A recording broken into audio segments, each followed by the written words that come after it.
15 वर्षानंतर बंगालमध्ये आपली TMCला हरवून भारतीय जनता पक्षाने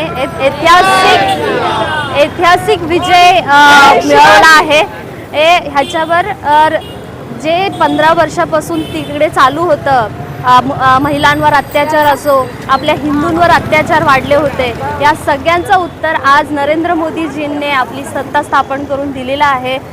आणि बंगालमध्ये ऐतिहासिक विजय आज मिळवला आहे। त्यासाठी आम्ही आज हा जल्लोष करतोय, आपल्या भारतीय जनता पक्षाचा विजयचा साजरा करतोय। भारतीय जनता पार्टीचे जे संस्थापक होते पंडित दीनदयाल उपाध्याय यांनी पाहिलेले जे स्वप्न होतं बंगालमध्ये, गेल्या म्हणजे संघ परिवाराने केलेली मेहनत, गेली 100 वर्ष संघाला आमच्या झालेले आहेत आणि संघाने जी केलेली मेहनत आहे त्याचा आज जे फळ आलेलं आहे, आज आपण ते 10 वर्षात जे काय बदल बघतोय माननीय नरेंद्र मोदींच्या पंतप्रधानमध्ये भेटे, तर आपण आजचा दिवस येण्यासाठी लाखो आमच्या कार्यकर्त्यांनी यांचे जे बलिदान दिलेले आहेत आणि हा विजय आम्ही पंडित दीनदयाल उपाध्याय यांना अर्पित करतोय।